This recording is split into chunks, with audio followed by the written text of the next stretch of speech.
Hello guys, welcome to Crick 360 match number 2 PBKS versus Delhi Capitals. ఈ match లో భాగంగా Punjab Kings వాళ్ళు అయితే కాస్త థ్రిల్లింగ్ విక్టరీని అయితే సొంతం చేసుకున్నారని చెప్పాలి ఢిల్లీ క్యాపిటల్స్ పైన. ఇంకా మనం మ్యాచ్ డీటెయిల్స్ లో వెళ్ళిపోతే కనుక ఫస్ట్ టాస్ గెలిచిన శిఖర్ ధావన్ అయితే ఫీల్డ్ ఫస్ట్ చేయడానికి అయితే నిర్ణయించుకున్నాడు అనమాట. అందుకు తగ్గట్టుగా ఫస్ట్ లో అయితే వార్నర్ అండ్ మార్ష్ అయితే చాలా అగ్రెసివ్ అయితే ఆడడం స్టార్ట్ చేశారనమాట. స్టార్టింగ్ ఫస్ట్ బాలే ఫస్ట్ ఓవర్ లో బౌండరీతో అయితే శుభారంభన్ అయితే అందుకున్నాడు కదా వార్నర్. ఆ తర్వాత అయితే కాసేపు అయితే ఆ రన్స్ అయితే ఫ్లో అయితే వచ్చాయన్నమాట. ఎందుకంటే అక్కడ ఫస్ట్ 3 overs లో బౌండరీ ఓవర్ అయితే లేదనమాట. ఇన్ఫాక్ట్ అక్కడైతే మల్టిపుల్ బౌండరీస్ అనమాట వస్తే 2-4 లేదా 1-4-6 అట్లా వస్తూనే ఉన్నాయన్నమాట. కాకపోతే అక్కడ 4th ఓవర్ లో సెకండ్ బాల్ మాత్రం అక్కడ మార్క్స్ అయితే మంచి స్టార్ట్ వచ్చినప్పటికీ ఒక 6 స్కోర్ చేశాడు అంత ముందు బాలే. ఆ తర్వాత వచ్చేసి హర్షదీప్ సింగ్ బౌలింగ్ అయితే క్యాచ్ అవుట్ అయితే వెనుదిరిగాడు అనమాట 20 రన్లు చేసి.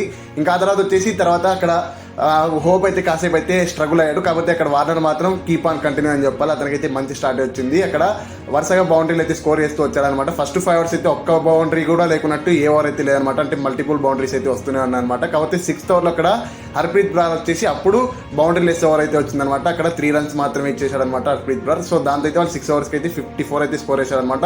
అంతకుముందు చెప్పాను కదా హోప్ అయితే కొద్దిగా స్ట్రగుల్ అయితే ఉన్నాడని. కాకపోతే 7th ఓవర్లో అక్కడ రాహుల్ చర్కి అయితే ఒక బౌండరీ ఒక 6 స్కోర్ చేయడంతో అక్కడైతే ఇంకా హోప్ కూడా టచ్ లేక వచ్చేసాడు. కాకపోతే హర్షల్ పటేల్ యాక్చువల్ అంటే వార్నర్ అయితే ఇంతవరకు ఐపీఎల్ హిస్టరీలో ఒకసారి కూడా అవుట్ చేయలేదన్నమాట. అట్లాంటిది ఈ ఓవర్లో అయితే 8th ఓవర్లో అయితే అవుట్ చేశాడనమాట. సో దాంతో అయితే వార్నర్కి అయితే స్టార్ట్ వచ్చినప్పటికీ 29 రన్ల దగ్గర అయితే అతనైతే వెనుదిరిగాడనమాట. ఇంకా ఆ తర్వాత వచ్చేసి అక్కడ హోప్కి తర్వాత రిషబ్ పంత్కి అయితే కొద్ది పార్ట్నర్షిప్ అయితే వచ్చినప్పటికీ ఏమైందంటే అక్కడ కాసేపు అయితే రిషబ్ పంత్ అయితే రస్టీగా అనిపించారు. కొద్దిగా హోప్ కూడా తర్వాత అయితే అంత స్పీడ్ అయితే ఆడలేకపోయాడు అనమాట. శ్రీలంక రోల్ ప్లే చేయడానికి అయితే ట్రై చేశాడు. ఇంకా ఆ టైంలో వచ్చేసి అక్కడ హర్షల్ పటేల్ ఇంకోసారి అయితే హోప్ అయితే చిక్కిపోయాడు అనమాట. 33 స్కోర్ అయితే చేసి తర్వాత అక్కడ చూసుకుంటే అందరికీ స్టార్ట్స్ వచ్చాయి అంటే టాప్ ఆర్డర్లో మాత్రం. కాకపోతే ఎవరు కూడా అక్కడ అయితే కన్వర్ట్ చేసుకోలేకపోయారనమాట. రిషబ్ పంత్ కూడా అంతే కొద్దిగా స్టార్ట్ వచ్చింది 13 balls లో 18 runs స్కోర్ చేశారు కదా. కాకపోతే అతను కూడా దాని అయితే కన్వర్ట్ చేసుకోలేడు అనమాట. ఆ తర్వాత వచ్చేసి మిడిల్ ఓవర్లో మాత్రం అక్కడ క్రంబుల్ అయ్యని చెప్పాలి ఢిల్లీ క్యాపిటల్స్ వాళ్ళు. ఎందుకంటే 10 overs కి 86 for 2 ఉండేది. ఆ తర్వాత వచ్చేసి వాళ్ళైతే పెద్ద స్కోర్ అయితే చేయలేకపోయారనమాట. అక్కడ 17 overs జస్ట్ 130 ఏమో స్కోర్ చేసి ఉన్నారు కదా, 130 for 7 ఏమో ఉంది. కాకపోతే అక్కడ టోటల్ గా చేంజ్ చేశాడు ఇంపాక్ట్ సబ్ రూపంలో వచ్చిన అభిషేక్ పోరల్. అంతకుముందు సీజన్లో అయితే అంత మంచి స్టాట్స్ అయితే అస్సలు లేవు. నేనేమనుకున్నా అంటే వీళ్ళేంటి ముఖేష్ కుమార్ లాంటి బౌలర్ని స్టార్ట్ చేసుకుని మరి ఇంపాక్ట్ అయ్యే రూపంలో ఇక్కడ అక్కడ ఎవరిని అభిషేక్ పోరాల్ పంపిస్తున్నారు అనుకున్నా. కాకపోతే అక్కడ అభిషేక్ పోరాల్ మాత్రం మంచి ఇంపాక్ట్ అయితే క్రియేట్ చేశాడు ఇంపాక్ట్ సబ్ రూపంలో వచ్చేసి. ఎందుకంటే 19 overs లో జస్ట్ 149 అయితే స్కోర్ చేసినారు, 8 wickets అయితే కోల్పోయి. కాకపోతే చివరి ఓవర్లో ఇంకెవరైనా ఏమనుకుంటారు అట్లాంటి టైంలో ఇంకా పెద్ద వికెట్లు అయితే లేవు, ఎవరు రికగ్నైజ్డ్ బ్యాటర్ లేరు అనుకున్నాం కదా. అట్లాంటి టైంలో హర్షల్ పటేల్ బౌలింగ్లో 25 రన్లు అయితే స్కోర్ చేశాడు అనమాట. ఫస్ట్ బాల్ వచ్చేసి 4-6 లాస్ట్లో అయితే రన్అట్ అయ్యాడు అనుకోండి. లాస్ట్కి అయితే అతనైతే 10 balls 32 స్కోర్ చేశాడు అనమాట విత్ స్ట్రైక్ రేట్ ఆఫ్ 320.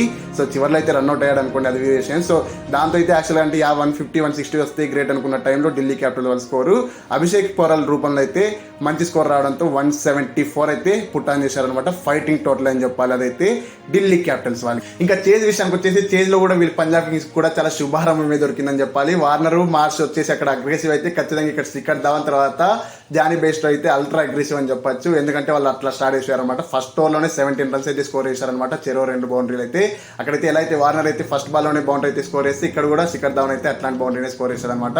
ఇంకా తర్వాత అయితే రన్స్ వస్తూనే ఉన్నాయి. కాకపోతే ఎందుకు ఈరోజు శిఖర్ ధావన్ అయితే చాలా ఎర్లీగా కనిపించారనమాట. అంటే హరీగా కనిపించారనమాట. యాక్చువల్గా 17 overs ఏమైనా కంప్లీట్ చేద్దాం అనుకున్నాడు శిఖర్ ధావన్ అంటే రన్ రేట్ కోసం అని చెప్పేసి.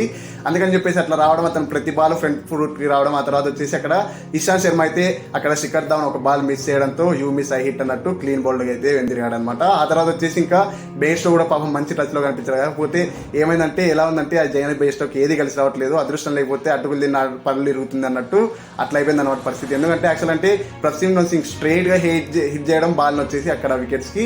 ఆ తర్వాత వచ్చేసి అక్కడ అది ఇషాంత్ శర్మ వేలకి అయితే తగిలింది అనమాట. ఆ టైంలో కాస్త ఎలా అయినా రన్ కోసం వస్తారు కదా జానీ బేస్టో, అట్లాంటి టైంలో అతను ఫ్రంట్ ఫుట్ రావడం వచ్చేసి ఇంకా ఆ టైంలో వచ్చేసి జానీ బేస్టో అయితే అవుట్ అయిపోయాడు అనమాట. ఇంకా ఆ తర్వాత వచ్చేసి కాస్త సేపు అయితే పార్ట్నర్షిప్ వచ్చింది. శాంకరన్ అయితే ఈరోజు అయితే మ్యాచ్ విన్నర్ అని చెప్పొచ్చు కదా. ఎందుకంటే అతను అయితే చివరి దాకా ఉంటే శ్రీలంక రోల్ ప్లే చేశారనమాట.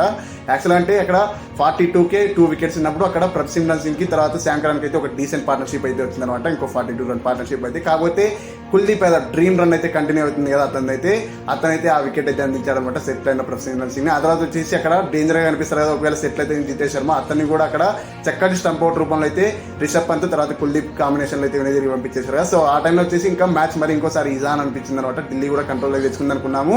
కాకపోతే కనుక అక్కడ ఇంకో ఛాన్స్ కూడా ఇచ్చారు ఎవరు Sam Curran Kuldeep Yadav bowling లోని. కాకపోతే అక్కడ ట్రిస్టన్ స్టెప్స్ లాంగ్ హ్యాండ్ అయితే డ్రాప్ చేశారు. ఆ తర్వాత వచ్చేసి మొత్తం డిస్ట్రక్షన్ అని చెప్పాలి. ఎందుకంటే మిచెల్ మార్ష్ బౌలింగ్ లోనే 2 overs 36 runs అయితే స్కోర్ చేశారనమాట.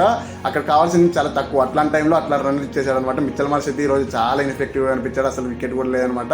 ఇంకా వేరే ఖలీల్ అహ్మద్ కూడా లాస్ట్ 2 వికెట్లు తీసే కనుక అతను కూడా చాలా ఇన్ఎఫెక్టివ్గానే అనిపించారు కదా. ఇంకోటి ఏంటంటే పాపం ఈ రోజు ఢిల్లీ క్యాపిటల్స్ వాళ్ళకి యాక్చువల్ ఇంపాక్ట్ సబ్ రూపంలో ఎప్పుడైతే ఇంకా అభిషేక్ పోరాలని తీసుకున్నారో అక్కడ ముఖేష్ కుమార్ ఒక బౌలర్ స్టార్ట్ అయ్యారు. అది కాక ఇంకోటి ఇషాంత్ శర్మ ఎంతో ఎఫెక్టివ్గా అనిపించారు. అతను కూడా యాక్చువల్ అంటే ఇంకా ఆ యొక్క అయితే ఇంజరీ అవ్వడంతో అతను కూడా అవుట్ ఆఫ్ ద ఫీల్డ్ వెళ్ళిపోయాడు కదా. సో ఇంకా ఆ తర్వాత ఇంకా వాళ్ళకైతే పెద్ద బౌలింగ్ ఆప్షన్స్ లేకపోవడంతో ఢిల్లీ క్యాపిటల్స్ వాళ్ళు అయితే చివరిలో అయితే కొద్దిగా అయితే పోరాడారని చెప్పాలి. ఎందుకంటే చివరిలో అక్కడ 8 రన్స్ కావాలన్నప్పుడు సెటిల్ అయిన సాయం కరణ్ అయితే ఖలీల్ అహ్మద్ అయితే అవుట్ చేశారు కదా. 63 రన్స్ అయితే స్కోర్ చేసి అవుట్ అవుతారు. ఆ తర్వాత వచ్చేసి వెంటనే నెక్స్ట్ బాల్లోనే శశాంక్ సింగ్ అయితే గోల్డెన్ డక్అవుట్ అయితే తిరుగుతాడు. చివరిలో వచ్చేసి అక్కడ హర్ప్రీత్ బ్రార్ కాచి కనుక ఒకవేళ వార్నర్ కనుక డ్రాప్ చేయకపోతే ఇంకా కొద్దిగా ఇంట్రెస్టింగ్ గా మారి ఉండేది. ఇంకా లాస్ట్ 1 ఓవర్లో 6 కావాలన్నప్పుడు అక్కడైతే లివింగ్స్టన్ అయితే చివరి దాకా నిలబడేసి ఆ విన్నింగ్ షాట్ 6 అయితే కొట్టేసి పంజాబ్ కింగ్స్ కి అయితే విన్ అయితే ఇచ్చేసారు అనమాట 4 బాల్ మిగిలి.